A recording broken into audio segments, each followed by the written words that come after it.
Hello and welcome to the Cultured Bumpkin. Cultured Bumpkin right there.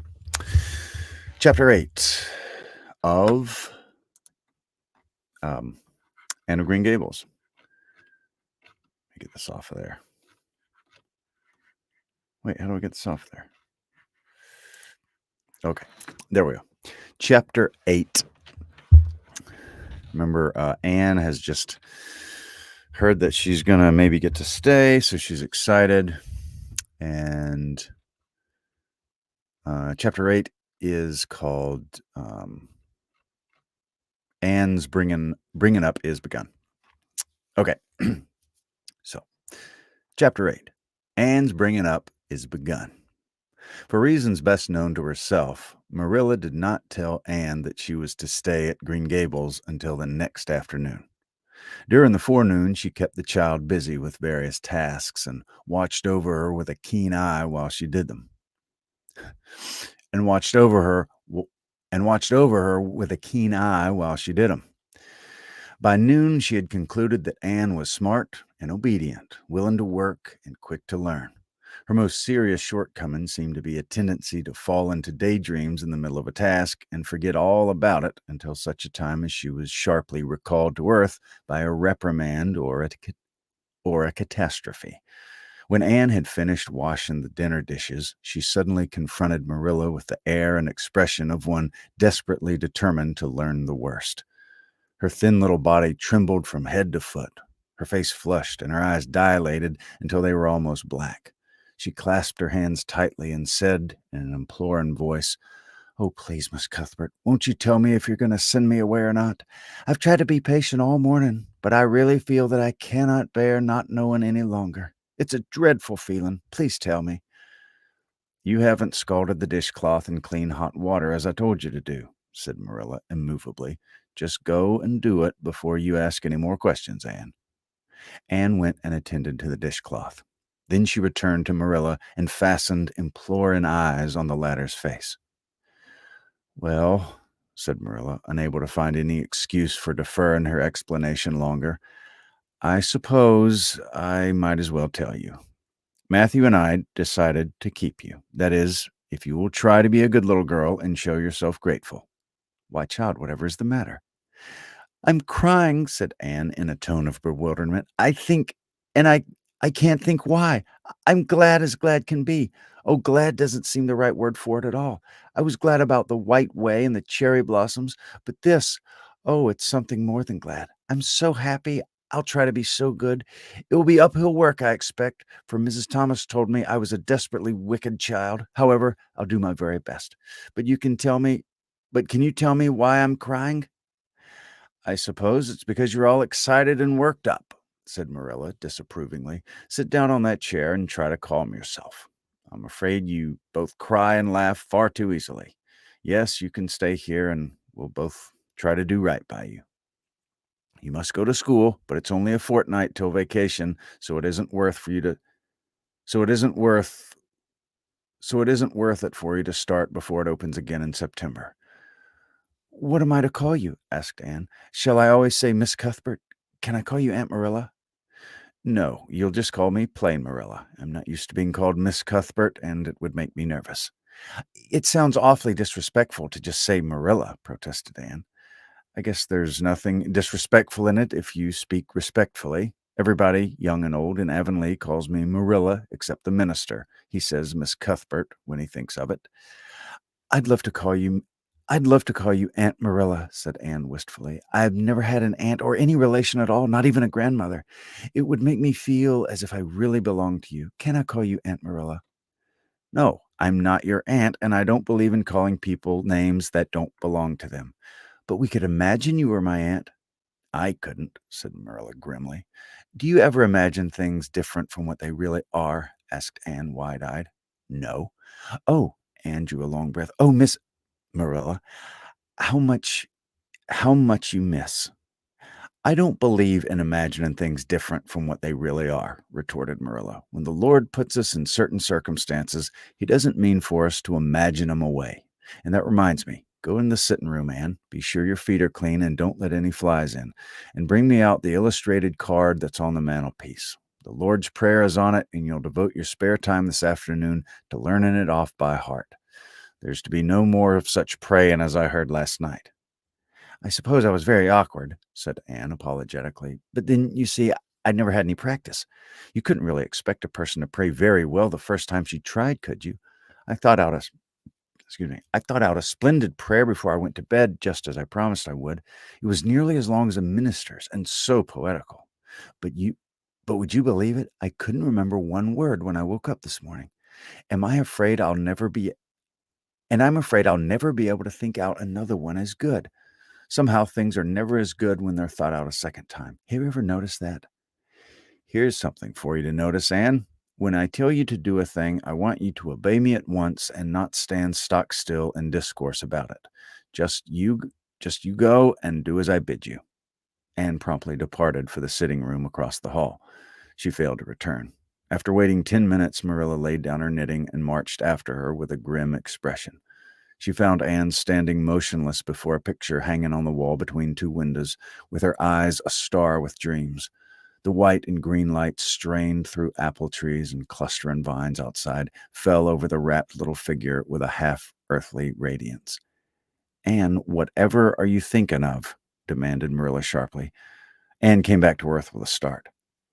"That," she said, pointing to the picture, a rather vivid chromo entitled "Christ Blessing Little Children."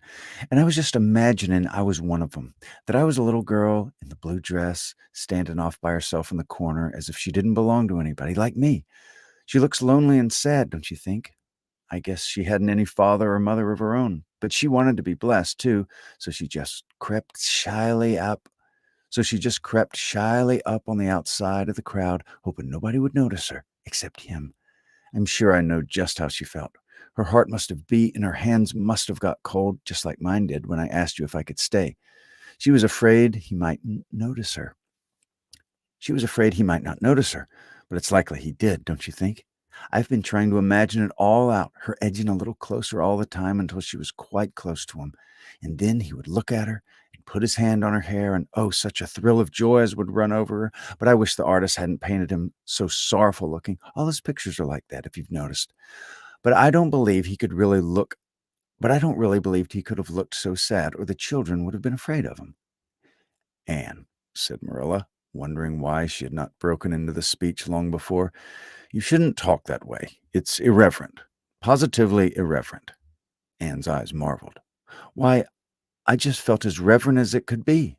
I'm sure I didn't mean to be irreverent."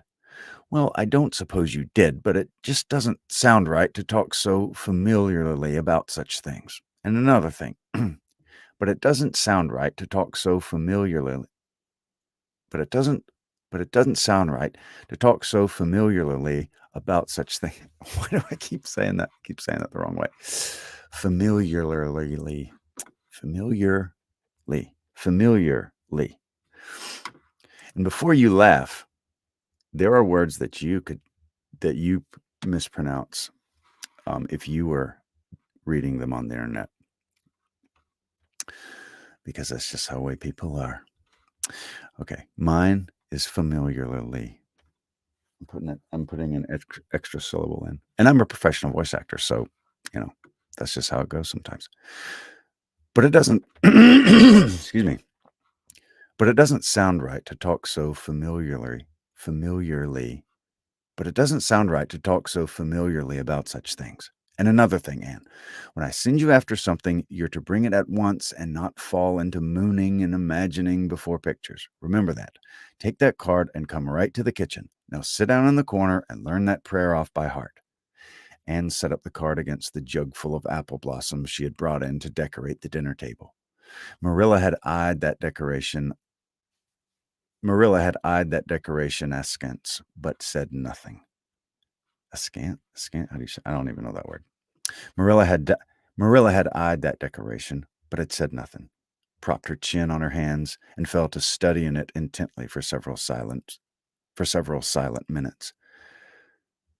"I like this," she announced at length. "It's beautiful. I've heard it before. I heard the superintendent of the asylum Sunday school say it over once, but I didn't like it then. He had such a cracked voice, and he prayed it so mournfully.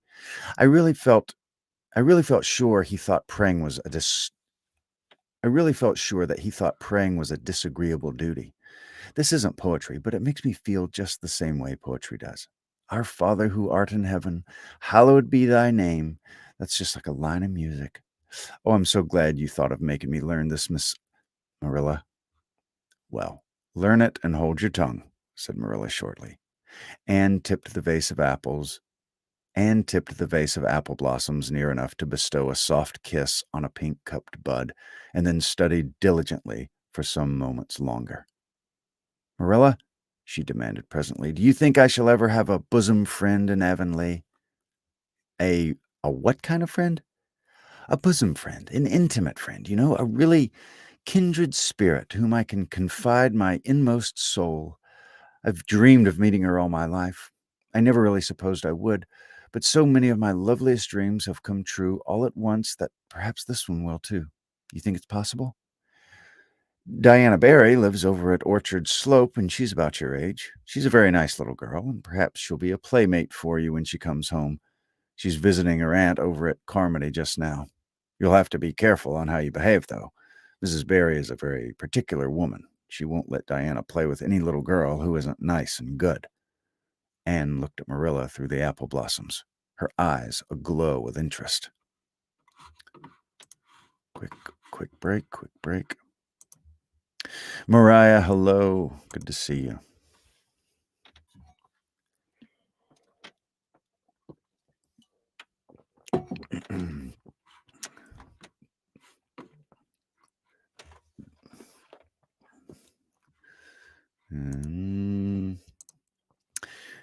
And if you are watching live or catching the replay, if you haven't subscribed, now would be a perfect time because we're going to do more of this, do this kind of thing a lot. And then when I'm done, I'll edit them into an audiobook, and that way there'll be the lives, and then there'll be the audiobook, complete audiobook. So that's how I do it. All right, let's get back to it. Okay, where were we?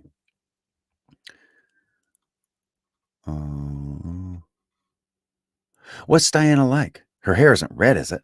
Oh, I hope not. It's bad enough to have red hair myself, but I positively couldn't endure it in a bosom friend. Diana is a very pretty little girl. She has black eyes and hair and rosy cheeks. And she's good and smart, which is better than being pretty. Marilla was as fond of morals as the Duchess in Wonderland, and was firmly convinced that one should be tacked on to every remark made to a child who is being brought up. But Anne waved the moral inconsequently aside and seized only the delightful possibilities before it. "Oh, I'm so glad she's pretty. Next to being beautiful oneself, and that's impossible in my case, it should be best to have a beautiful bosom friend. When I lived with Mrs. Thomas, she had a bookcase in her sitting room with glass doors. There weren't any books in it. Mrs. Thomas kept her best china and her preserves there, when she had any preserves to keep. One of the doors was broken. Mr. Thomas smashed it one night when he became slightly intoxicated. But the other was whole, and I used to pretend that my reflection in it was the other little girl who lived in it. I called her Katie Maurice, and we were very intimate. I used to talk to her by the hour, especially on Sunday, and tell her everything. Katie was the comfort and consolation of my life.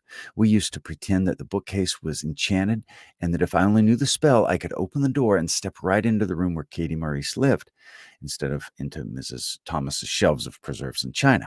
And then Katie Maurice would have taken me by the hand and led me out into a beautiful place, all flowers and sunshine and fairies, and we could have lived there happy, forever after. When I went to live with Mrs. Hammond, it just broke my heart to leave Katie Maurice. She felt it dreadfully, too. I know she did, for she was crying when she kissed me goodbye through the bookcase door. There was no bookcase at Mrs. Hammond's, but just up the river a little way from the house, there was a little long green but just up the river a little way from the house, there was a long green little valley, and the loveliest echo lived there. It echoed back every word you said, even if you didn't talk a bit out loud. It echoed It echoed back every word you said, even if you didn't talk a bit loud. So I imagined that it was the little girl called Violetta, and we were great friends, and I loved her almost as well as I loved Katie Maurice. Not quite, but almost, The night before I went to the asylum, I said goodbye to Violetta, and oh, her goodbye came back to me in such sad, sad tones. I'd become so attached to her that I hadn't the heart to imagine a bosom friend at the asylum, even if there had been any scope for imagination there. I think it's just as well there wasn't, said Marilla dryly. I don't approve of such goings-on. You seem to half believe your own imaginations. It'll be well for you to have a real live friend to put such nonsense out of your head. But don't let Mrs. Barry hear you talking about your Katie Maurices and your Violettas, or she'll think you tell stories. Oh, I won't. I couldn't talk of them to everybody. Their memories are too sacred for all that. But I thought I'd like to have you know about them. Oh, look, there's a big bee just tumbled out of an apple blossom. Just think of what a lovely place to live, in an apple blossom. Fancy going to sleep in it when the wind was rocking it. If I wasn't a human girl, I think I'd like to be a bee and live among the flowers. Yesterday you wanted to be a seagull, sniffed Marilla. I think you're very fickle-minded. I told you to learn that prayer and not talk, but it seems impossible for you to stop talking if you've got anybody that'll listen to you. So go up to your room and learn it. Oh, I know it pretty well, nearly. Oh, I know it pretty nearly all now, but just the last line. Well, never mind. Do as I tell you. Go to your room and finish learning it well, and stay there until I call you down to help me get tea. Can I take the apple blossoms with me for company? Pleaded Anne. No, you don't want your room cluttered up with flowers. You should leave them on the tree in the first place. I did feel a little that way too, said Anne. I kind of felt I shouldn't shorten their lovely lives by picking them. I wouldn't want to be picked if I were an apple blossom. But the temptation was irresistible. What do you do when you meet with an irresistible temptation? Anne, did you hear me tell you to go to your room? Anne sighed, retreated to the east gable, and sat down in a chair by the window. There, I know this prayer. I learned that last sentence coming upstairs. Now I'm going to imagine things in this room so that they'll always stay imagined.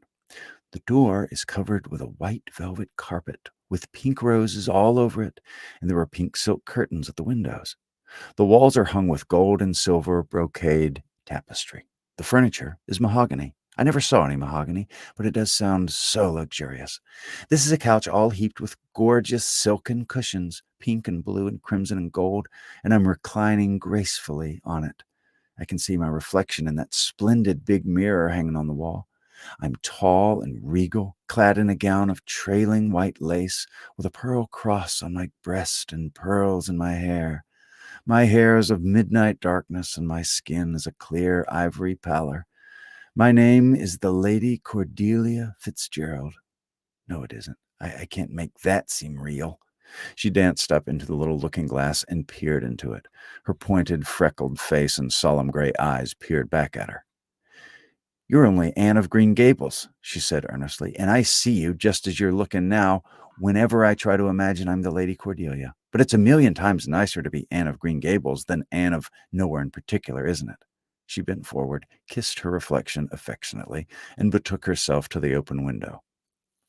Dear Snow Queen, good afternoon. And good afternoon, dear birches down in the hollow. And good afternoon, dear gray house up on the hill. I wonder if Diana is to be my bosom friend. I hope she will, and I shall love her very much. But I must never quite forget Katie Maurice and Violetta. They would feel so hurt if I did, and I'd hate to hurt anybody's feelings, even a little bookcase girl or a little echo girl's. I must be careful to remember them and send them a kiss every day. Anne blew a couple of airy kisses from her fingertips past the cherry blossoms, and then, with her chin in her hands, drifted luxuriously out on a sea of daydreams. So that was chapter 8, and I think I might do one more. Whoops. Oh yeah, here is Mrs. Rachel Lynde is properly horrified is the name of the chapter. All right, Rachel Lynde's one of my favorite characters.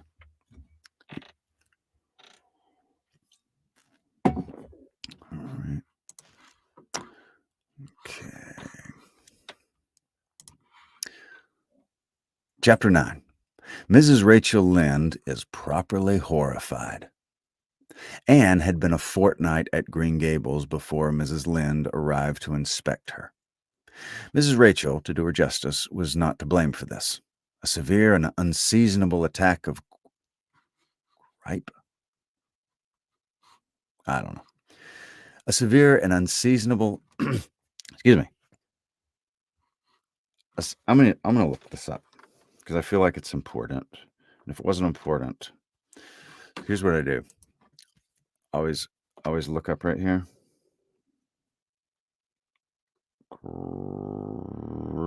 Pronunciation. Grip. Grip? What is grip? Old-fashioned word for the flu. Did not know that. Okay. And it's spelled Grippe. Mariah, have a good day tomorrow. Thanks for joining. Grip. Okay. So you learned something. I learned something. You're probably smarter than me. You probably knew that. But that's what it means. Grip, Grippe, is the flu. Old-fashioned word for the flu. So that makes so much sense. Okay. Let's just restart the whole chapter. Chapter 9. Mrs. Rachel Lynde is properly horrified. Anne had been a fortnight at Green Gables before Mrs. Lynde arrived to inspect her. Mrs. Rachel, to do her justice, was not to blame for this. A severe and unseasonable attack of grippe had confined that good lady to her house ever since the occasion of her last visit to Green Gables. Mrs. Rachel was not often sick and had a well-defined contempt for people who were, but grippe, she asserted, was like no other illness on earth and could only be interpreted as one of the special visitations of Providence. As soon as her doctor allowed her to put her foot out of doors, she hurried up to Green Gables, bursting with curiosity to see Matthew and Marilla's orphan, concerning whom all sorts of stories and suppositions had concerning all sorts of stories and suppositions had gone abroad in Avonlea. Anne had made good use of every waking moment of that fortnight. Already she was acquainted with every tree and shrub about the place. She had discovered that a lane opened out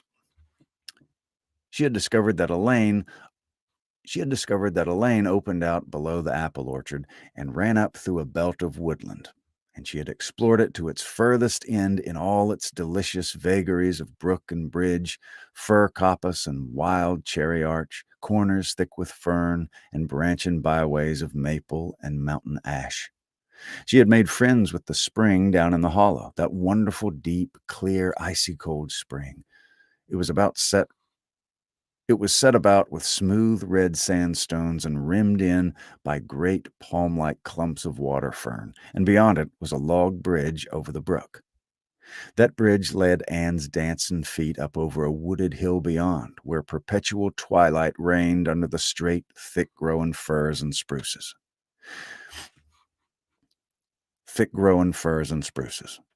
The only flowers were myriads of delicate June bells, those shyest and sweetest of woodland blooms, and a few pale, aerial star flowers, like the spirits of last year's blossoms.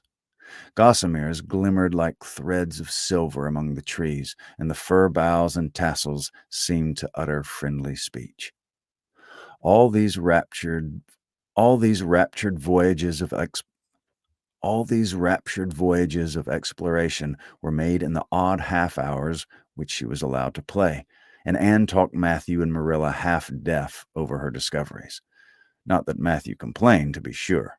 He listened to it with a wordless smile of enjoyment on his face.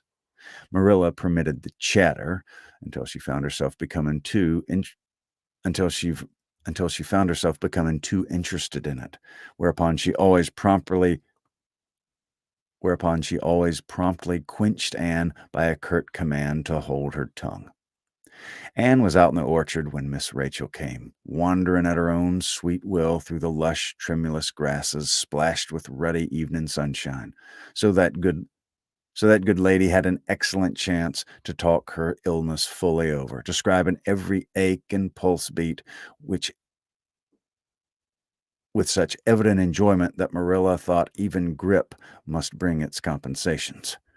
When details were exhausted, Mrs. Rachel introduced the real reason of her call. "I've been hearing some surprising things about you and Matthew." "I don't suppose you're any more surprised than I am myself," said Marilla. "I'm getting over my surprise now." "It was too bad there was such a mistake," said Ms. said Mrs. Rachel sympathetically. "Couldn't you have sent her back?" "I suppose we could, but we decided not to. Matthew took a fancy to her, and I must say I like her myself, although I admit she has her faults. The house seems a different place already. She's a real bright little thing." Marilla said more than she intended to say when she began, for she read disapproval in Miss Rachel's expression. "It's a great responsibility you've taken on yourself," said the lady gloomily, "especially when you've never had any experience with children. You don't know how you don't know much about her or her real disposition, and I suppose there's no guessing how a child like that'll turn out. But I don't want to discourage you, I'm sure, Marilla." "I'm not feeling discouraged," was Marilla's dry response. "When I make up my mind to do a thing, it stays made up. I suppose you'd like to see Anne. I'll call her in." Anne came running in presently, her face sparkling with the delight of her orchard rovings. But abashed to find the delight herself in the unexpected presence of a stranger,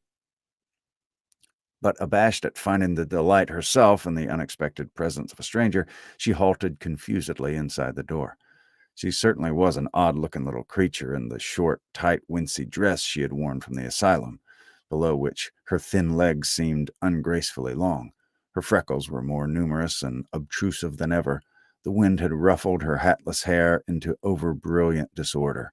It had never looked redder than at that moment.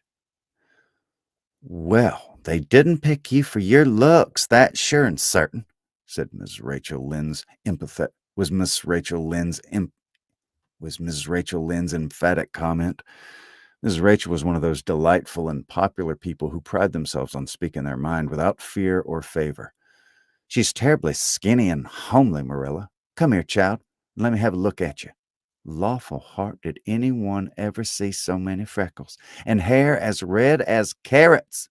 Come here, child, I say." Anne came there, but not exactly as Miss Rachel expected. With one bound, she crossed the kitchen floor and stood before Miss Rachel, her face scarlet with anger, her lips quivering, and her whole slender form trembling from head to foot.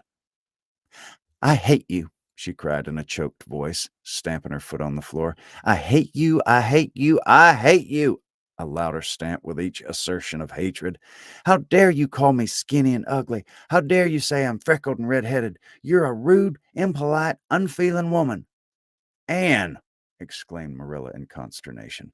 But Anne continued to face Mrs. Rachel undauntedly, head up, eyes blazing, hands clenched, passionate indignation exhaling from her like an atmosphere. "How dare you say such things about me?" she repeated vehemently. "How would you like to have such things said about you? How would you like to be told you're fat and clumsy and probably hadn't had a spark of imagination in you? I don't care if I do hurt your feelings by saying so. I hope I hurt them. You hurt mine worse than you ever hurt. You have hurt mine worse than they were ever hurt before, even by Mrs. Thomas' intoxicated husband, and I'll never forgive you for it. Never, never." Stamp, stamp. Did anybody ever see such a temper?" exclaimed the horrified Mrs. Rachel. "Anne, you go to your room and stay there until I come up," said Marilla, recovering her powers of speech with difficulty. Anne, bursting into tears, rushed to the hall door, slammed it until the tins on the porch wall rattled out. Slammed it until the tins on the porch wall rattled. Slammed it until the. Dang it. The reason I keep saying this, I want to do it right because I'm recording it and I'm going to turn it into an audiobook. So I have to get it right. Slammed it until the tins on the porch wall outside rattled in sympathy and fled through the hall and up the stairs like a whirlwind. A subdued slam above told that the door of the east gable had been shut with equal vehemence. "Well, I don't envy you your job bringing that up, Marilla," said Mrs. Rachel with unspeakable solemnity. Marilla opened her lips to say she knew not what. Marilla opened her lips to say she knew not what of apology or depreciation or deprecation. What she did say was a surprise to herself. What she did say was a surprise to herself then and ever afterwards. "You shouldn't have twitted her about her looks, Rachel." "Marilla Cuthbert, you don't mean to say that you're upholding her in such a terrible display of temper as we've just seen?" demanded Miss Rachel indignantly. "No," said Marilla slowly. "I'm not trying to excuse her. She's been very naughty, and I'll have to give her a talking to about it. But we must make allowances for her. She's never been taught what is right, and you were too hard on her, Rachel." Marilla could not help tacking on that last sentence, although she was again surprised at herself for doing it. Mrs. Rachel got up with an air of offended dignity. "Well, I see I'll have to be very careful what I say after this, Marilla, since the fine feelings of orphans brought up from goodness knows where have to be considered before anything else. Oh, no, I'm not vexed. Don't you worry yourself. I'm too sorry for you to leave any room for anger in my mind. You'll have your own troubles with that child. But if you take my advice, which I suppose you won't, although I've brought up 10 children and buried 2, you'll do that talking to you mentioned with a fair-sized birch switch. I think that would be the most effective language for that kind of child. Her temper matches her hair, I guess. Well, good evening, Marilla. I hope you'll come down to see me often as usual, but you can't expect me to visit here again in a hurry if I'm liable to be flown at and insulted in such a fashion. It's something new in my experience."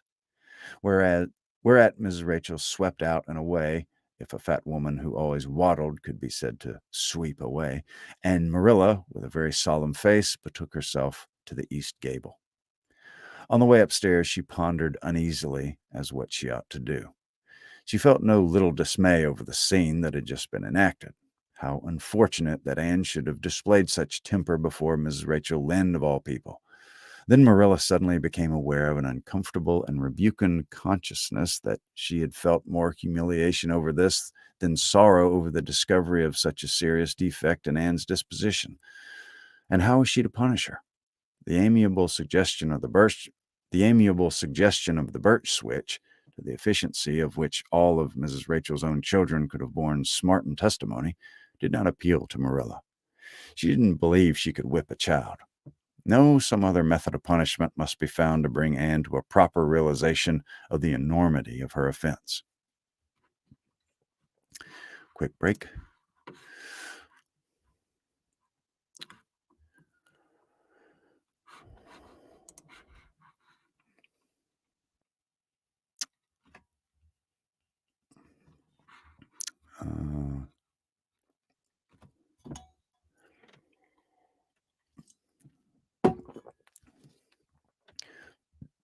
Marilla found Anne face downward on her bed, crying bitterly, quite oblivious of muddy boots on a clean counterpane.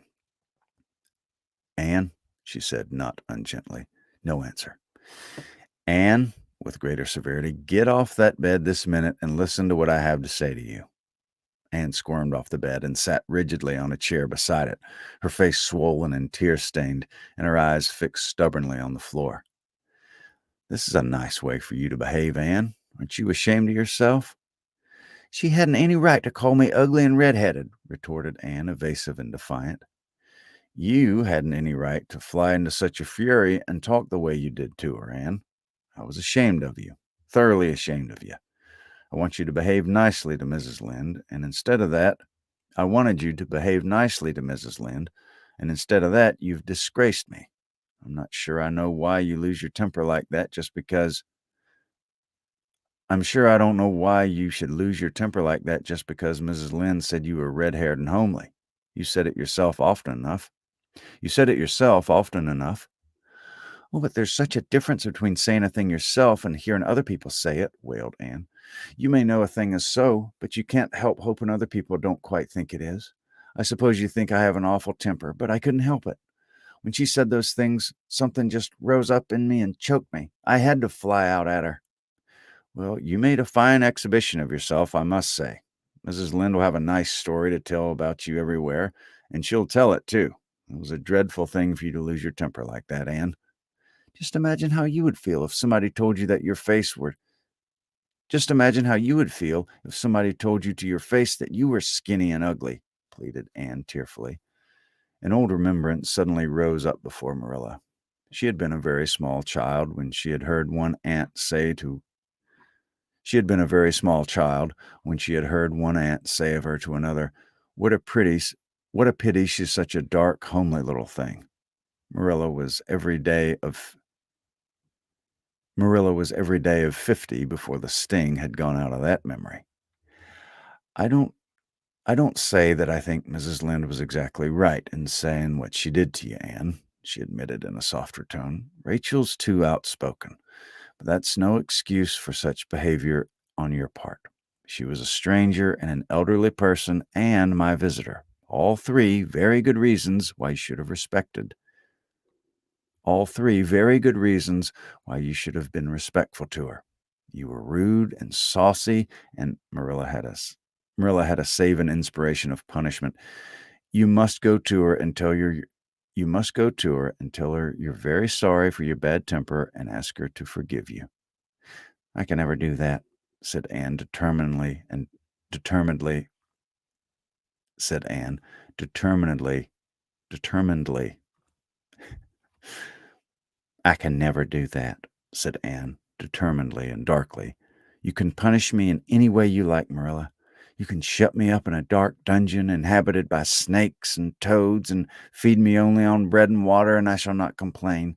But I cannot ask Miss Lynde to forgive me." "We're not in the habit of shutting people up in dark, damp dungeons," said Marilla dryly, "especially as they're rather scarce in Avonlea. But apologize to Miss Lynde you must and shall, and you'll stay here in your room until you can tell me you're willing to do it." "I shall have to stay here forever then," said Anne mournfully, "because I can't tell Mrs. Lynde I'm sorry I said those things to her. How can I? I'm not sorry. I'm sorry I vexed you, but I'm glad I told her just what I did. It was a great satisfaction. I can't say I'm sorry when I'm not, can I? I can't even imagine I'm sorry." Perhaps your imagination will be better working order Perhaps your imagination will be in better working order by the morning," said Marilla, rising to depart. You'll have you'll have the night to think over your conduct. You'll have the night to think over your conduct and come to a better frame of mind. You said you would try to be a very good girl if we kept you at Green Gables, but I must say it hasn't very much seemed like it this evening." Leaving this Parthian shaft to rankle in Anne's stormy bosom, Marilla descended to the kitchen, grievously troubled in mind and vexed in soul. She was as angry with herself as with Anne, because whenever she recalled Miss Rachel's dumbfounded countenance, her lips twitched with amusement, and she felt a most reprehensible desire to laugh. This is a historical thing. I always like it when an author proves that she knows history. Leaving this Parthian shaft to rankle in Anne's stormy bosom. The Parthians were known uh, for their archers back in the days of the Romans, back like first century, that kind of thing. So it would be like shooting an arrow into your chest, like bam. Interesting. I've never seen anybody say it like that. Parthian shaft. All right. Well, that was chapter 8 and 9, and I think we'll give it a rest for this evening. But thank you very much for watching, and if you're catching the replay, also thank you for watching. Hope you'll subscribe, like the video, leave a comment, something like that. Tell me your favorite part, and I will talk at you soon.